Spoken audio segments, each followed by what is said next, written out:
Hi, my name is Blake Peterson. I'm the tech team lead and contractor partner for the Multifamily Energy Savings program. I'd like to take some time to review our verification requirements today with a special focus on photo submissions. Before diving in, I just wanted to mention that you don't need to submit a verification package as a whole at once, but it does expedite review and eventual payment. So we would recommend complete submission at one time.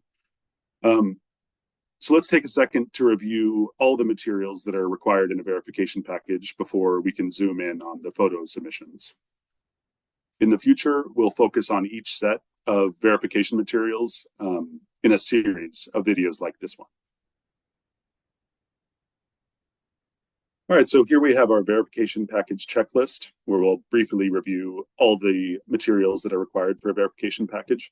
We have the property level application and POA, the W-9, utility bills, measure specification sheets, project verification form, verification photos or photo template, invoices, closed permits, and incentive recipient certification. Some of these will have been gathered in the project's early lifecycle and enrollment, so we would expect to already have these, but just wanted to be clear on what we'll be reviewing at the end of a project's lifecycle. And now we can switch over to some photos here. We can actually start with the domestic hot water.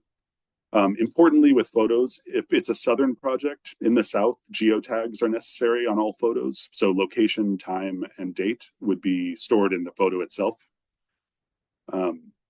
For equipment like a DHW or HVAC, we'd want an establishing shot of the room or environment it's installed in, and then a close-up, clear photo of the nameplate.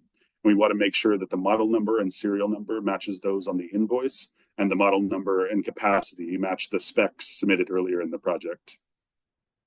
Similarly, for lighting, we would want an establishing shot and a zoomed in clear photo of the model number for each unique model number that's installed on the property. So it doesn't need to be every light that was installed, individual light, but every unique model number will need photos like these. And then we'll take a look at the building envelope or attic insulation in this case. We would also want an establishing shot of the space where the insulation is installed, a measurement shot so we can see the depth of the insulation and therefore R value, and then any blocking around HPDs or heat producing devices.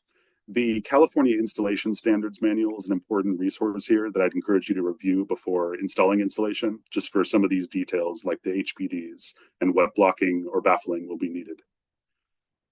But that's it for today. I hope you enjoyed this brief rundown of our photo requirements. Keep an eye out for our next video. Thank you very much.